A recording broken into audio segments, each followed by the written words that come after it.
चलिए बेटा, आज का हमारा जो विषय रहेगा वो रहेगा पत्र लेखन। आज आप सीखेंगे कि पत्र कैसे लिखे जाते हैं। सबसे पहले तो हमें ये जानना होगा कि पत्र क्यों लिखे जाते हैं, क्यों लिखते हैं हम पत्र। हम पत्र लिखते हैं, पहले इतने साधन नहीं थे जितने आज साधन है कि हम वीडियो कॉल करते हैं और मैं आपसे रूबरू हो रही हूँ, बिल्कुल आमने सामने हम बात कर रहे हैं, एक दूसरे को देख सकते हैं। लेकिन पहले इतने साधन नहीं थे और दूर दराज बैठे अपने रिश्तेदारों को, मित्रों को, संबंधियों को अपनी बात की जानकारी देने के लिए हम पत्र लिखते थे। ठीक है, तो ये हो गया आपका पत्र क्यों लिखे जाते थे। इसी के साथ अब ये भी आता है कि पत्र लेखन, पत्र कितने प्रकार के होते हैं, कितने प्रकार के पत्र होते हैं। तो मैं आपको बता दूं, पत्र दो प्रकार के होते हैं मुख्य रूप से, एक अनौपचारिक और दूसरा औपचारिक। औपचारिक पत्र में भी कई तरह के पत्र आते हैं और अनौपचारिक पत्र में भी कई तरह के पत्र आते हैं। तो आज जो हमारा विषय रहेगा, आज हम विषय लेंगे अनौपचारिक पत्र। सबसे पहले अनौपचारिक पत्र किसे लिखे जाते हैं, क्या होते हैं और इसको लिखने का क्या तरीका है, ये हम आज सीखेंगे। क्योंकि अगर हमें पत्र लिखने का तरीका पता है तो हमें किसी भी तरह का पत्र आ जाए, हम उस पत्र को आसानी से लिख सकते हैं। सबसे पहले हमें ये जानना होगा कि अनौपचारिक पत्र कहते किसे हैं, जिसमें कोई अनफॉर्मल, जिसमें कोई दिखावा ना हो। तो ये जो पत्र लिखे जाते हैं अपने सगे संबंधियों को, और मित्र भी उसमें शामिल है। सगे संबंधी से क्या मतलब है, जितने भी हमारे रिश्ते नाते हैं, पिताजी हैं, माताजी हैं, भाई है, बहन है, चाची जी हैं, चाचा जी हैं, मामा जी हैं, नाना जी हैं, मौसी, जो भी हमारे रिश्ते नाते हैं वो सारे सगे संबंधी, रिश्ते नाते और मित्र इसके अंतर्गत आता है। इसे हम किस पर लिखा जाता है, उसे हम कहते हैं अनौपचारिक पत्र। अब हमें होगा अनौपचारिक पत्रों के प्रकार कितने हैं। जैसे मैंने बताया, इसके अंतर्गत भी कई तरह के पत्र लिखे जाते हैं, कई प्रकार के, तरह के क्या प्रकार के पत्र लिखे जाते हैं। जैसे हम अगर अनौपचारिक पत्र के अंतर्गत आता है, अब मैं बताती जाती हूँ कि इसमें ही हम सबसे देखेंगे कि अनौपचारिक पत्र के अंतर्गत बधाई पत्र, शुभ कामना पत्र, इसके बाद निवेदन पत्र, सांत्वना, तो सांत्वना किसे कहते हैं, किसी को तसल्ली देना, सांत्वना पत्र, निमंत्रण पत्र, आभार प्रदर्शन पत्र, क्षमा याचना पत्र और सूचना या वर्णन पत्र। ये सब किसके अंतर्गत आते हैं, ये सब आते हैं अनौपचारिक। अगर हमें किसी को बधाई देनी है, कोई कक्षा में प्रथम आया है, या किसी का जन्मदिन है, या किसी का नया घर बना है, जो भी है, और आप उसे बधाई देना चाहते हो, तो वो किसके अंतर्गत आएगा, बधाई पत्र, अनौपचारिक पत्र के अंतर्गत। शुभकामनाएं देना चाहते हो, ये सारे, किसी को सांत्वना देना चाहते हो, किसी के यहाँ कोई दुर्घटना हो गई है, कोई ऐसा कार्य होगा जिससे उसका परिवार शोक संतप्त है, सांत्वना पत्र दे सकते हो। कोई परीक्षा में अनुत्तीर्ण हो गया, सांत्वना पत्र दे सकते हो, लिख सकते हैं। तो ये सब किसके अंतर्गत आते हैं, ये सब आते हैं हमारे अनौपचारिक पत्र के अंतर्गत। अब अगला विषय हमारा आता है कि अनौपचारिक पत्र लिखा कैसे जाता है, उसका लिखने का तरीका क्या है, कैसे लिखेंगे, उसका फॉर्मेट लिखने का क्या है। तो उसे हम जानते हैं सबसे पहले कि यदि हमें अनौपचारिक पत्र लिखना है तो हम अनौपचारिक पत्र किस प्रकार लिखेंगे। तो इसके लिए मैं आपको बताती हूँ, ब्लैक बोर्ड पर मैंने समझाया हुआ है। देखिए कि सबसे पहले यदि अनौपचारिक पत्र लिखना है तो बेटा आप अपना पता लिखेंगे। यहाँ कंफ्यूजन होता है, बार बार कंफ्यूजन होता है। आप क्या करते हैं, आप यहाँ भेजने वाले का पता लिख देते हैं। भेजने वाले का पता पत्र के अंदर कहीं भी नहीं आएगा, उसका बाहर आता है। जब बाहर जो पत्र पे लिखा जाता है एड्रेस, वो भेजने वाले का होता है, जिसे देखकर पोस्टमैन डाकिया उस पत्र को उस घर तक पहुंचाता है। तो यहाँ जो लिखेंगे, इसीलिए मैंने लिख दिया, ये भी मत लिख देना अपना पता, नहीं, यहाँ कोई एड्रेस आना है, कोई पता आना है। जैसे कुछ भी लिख दो, 51 श्रीनगर, न्यू आलोक कॉलोनी, हापुड़, कुछ भी लिख सकते हैं आप यहाँ पर, कोई जरूरी नहीं है आप एक्चुअल एड्रेस लिखें अपना। तो यहाँ अधिकतर आपको लिखा मिलेगा परीक्षा भवन।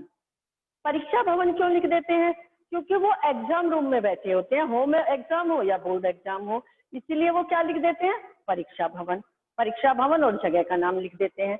लेकिन आप यहाँ अपना एड्रेस भी लिख सकते हैं। तो दूसरा, उसके बाद क्या आता है, दिनांक। उसके दिनांक क्या है, दिनांक लिख देंगे। दिनांक के बाद आता है संबोधन। संबोधन का क्या मतलब होता है, जिसको तुम पत्र लिख रहे हो उसे एड्रेस करना, संबोधित करना। अब यहाँ संबोधन में क्या लिखते हैं, आपको ये नहीं लिखना संबोधन वगैरह। संबोधन की जगह अगर मैंने कह दिया अपने पिताजी को एक पत्र लिखना है कि आप छात्रावास में रहती हैं और आपको 1000 रुपए की जरूरत है, उसके लिए अपने पिताजी को पत्र लिखिए, तो यहाँ संबोधन नहीं लिखेंगे। आप क्या लिखेंगे, अपनों से बड़ों को हमेशा आदरणीय लिखा जाता है और अपने से छोटों को प्रिय। आप मित्र को प्रिय भी लिख सकते हैं, नाम से भी लिख सकते हैं। तो यहाँ जब हमसे बड़े हैं तो क्या आएगा, आदरणीय। आदरणीय पिताजी, सादर प्रणाम। नमस्ते या प्रणाम जरूर लिखेंगे। जो बॉयज होते हैं, लड़के होते हैं, वो चरण स्पर्श लिख सकते हैं। अब ये संबोधन का मतलब है उस व्यक्ति को एड्रेस करना जिसको तुम पत्र लिख रहे हो। तो ये हो गया संबोधन।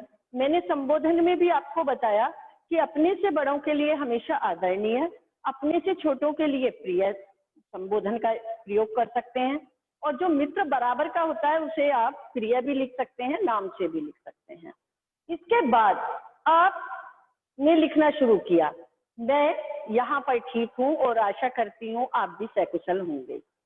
इस समय मेरी परीक्षाएं नजदीक हैं और अपनी परीक्षाओं की तैयारी के लिए मुझे कुछ और किताबों की या पुस्तकों की आवश्यकता है, जिसके लिए मुझे आप महीने के साथ साथ 1000 रुपये अतिरिक्त भेजने का कष्ट करें, ताकि मैं वो सारी अपनी किताबें लेकर अच्छे से तैयारी कर सकूं। या आपका कहीं टूर जा रहा है, भाई इस बार मेरा कोई शैक्षिक टूर जा रहा है और मैं भी वहां जाना चाहती हूँ, तो आप इसके अतिरिक्त भी मुझे 1000 रुपये भेजें, ताकि मैं भी उस शैक्षिक टूर में जाकर शिक्षा से संबंधित अपनी सारी बातों की जानकारी प्राप्त करना चाहती हूँ। तो आपने 1000 रुपये मांगे। माता जी को नमस्ते, और जो छोटे भाई बहन है उनके नाम भी लिख सकते हैं, उन्हें प्यार लिख सकते हैं। बड़ा भाई है, बड़े भाई को भी नमस्ते कह सकते हो आप। और यहाँ जो लिखोगे आप, यहाँ तो मैंने मित्र की वजह से लिख दिया, लेकिन यहाँ लिखोगे जब पिताजी को पत्र लिख रहे हो तो आप क्या लिखोगे फिर यहाँ पर, आपकी पुत्री या आपकी बेटी, और ऐसे लिख देंगे यहाँ पर। अगर मित्र को लिख रहे हो तो तुम्हारी मित्र ऐसे लिख देंगे। तो अब मैंने तुम्हें ये समझाया कि यदि आपको अनौपचारिक पत्र लिखना है तो सबसे पहले अनौपचारिक पत्र के लिए जरूरी है कि सबसे ऊपर आपका क्या आएगा बेटा, सबसे ऊपर आएगा आपका अपना पता, आपका अपना पता। और ये भी मैंने क्लियर कर दिया कि ज्यादातर आप बुक्स में देखते हो और वैसा ही उतार लेते हो, परीक्षा भवन लिख देते हो। परीक्षा भवन इसलिए लिखा होता है कि एग्जाम चाहे होम हो या बोर्ड हो, आप एग्जाम रूम में बैठे होते हो, इसलिए परीक्षा भवन लिख देते हो। फिर आ गया आपका दिनांक, फिर संबोधन जिसे तुम एड्रेस कर रहे हो, जिसे तुम पत्र लिख रहे हो, तो उसके लिए अगर अपने से बड़े हैं तो आदरणीय है और अपने से छोटे हैं तो प्रिय लिखेंगे, और बराबर वाले को प्रिय या नाम से भी आप संबोधित कर सकते हैं। अपनी बात जो भी आपका विषय है उसे लिखने के बाद, जो आपका उससे संबंध है उसे लिखने के बाद नीचे ऐसे लिख देंगे। अब एक क्वेश्चन कई बार बच्चे पूछते हैं कि ऐसे ही क्यों लिखते हैं। जब हम कहते हैं कि तुम्हारी मित्र, हम नाम भी तो लिख सकते हैं, बिल्कुल लिख सकते हो नाम, केवल ऐसे इसलिए लिख देते हैं कि ताकि किसी को भी ये पता न चले एग्जाम में कि ये कॉपी किसकी है, पर्सनली किसकी है। क्योंकि अगर ये पता चलता है पर्सनली किसकी है तो कहीं मन में कोई भावना आ जाए, चलो उस बच्चे की है, वो तो बहुत अच्छा है, हम ज्यादा मार्क्स दे दें कम दे दें, ऐसा कुछ नहीं है। लेकिन ऐसा होता नहीं है, ऐसे लिख देते हैं नाम की जगह, जिससे कि कोई जानकारी ना हो कि ये पत्र ये किसने लिखा है, एग्जाम में ये किसकी कॉपी है, ये इसलिए ऐसे लिख देते हैं। तो लेकिन इसके साथ साथ आप एक चीज और ध्यान रखेंगे बेटा, जितने भी अनौपचारिक पत्र हैं, अनौपचारिक पत्र में 3 चीजें नहीं आती, इसे बिल्कुल अच्छे से ध्यान कर लो, कहीं भी नोट कर लो। एक तो सेवा में नहीं आता, जो रिश्ते नातों से संबंधित पत्र होते हैं उसमें कहीं भी सेवा में नहीं आता। विषय नहीं आता, आप विषय नहीं लिखोगे। बहुत सारे बच्चे क्या करते हैं कि विषय लिख देते हैं, आदत में होता है, सभी पत्रों में एक से लगते हैं, औपचारिक भी अनौपचारिक भी, और विषय लिखा और फटाफट विषय लिखना शुरू कर दिया, वहां आपका गड़बड़ हो जाता है, वहां आपके मार्क्स कट जाते हैं।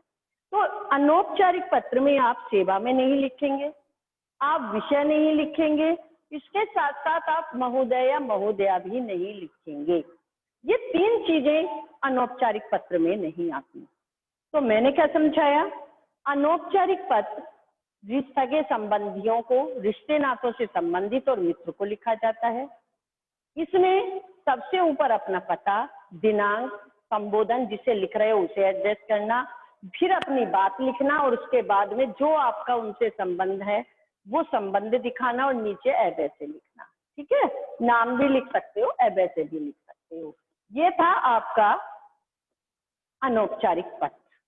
तो अनौपचारिक पत्र कैसे लिखते हैं, इसका फॉर्मेट कैसा है, इसके अंतर्गत कौन कौन से आते हैं, बधाई पत्र है, शुभकामना पत्र है, निवेदन पत्र है, सांत्वना पत्र है, और ना, और आभार प्रदर्शन पत्र है, क्षमा याचना पत्र है, ये सब किसके अंतर्गत आते हैं, ये सब आते हैं अनौपचारिक पत्र के अंतर्गत। और अभी मैंने आपको समझाया कि उसके लिखने का तरीका क्या है। अगर आपने इसे ठीक से समझा तो किसी भी तरह का अनौपचारिक पत्र आ जाए, आप उसे आसानी से कर सकते हैं।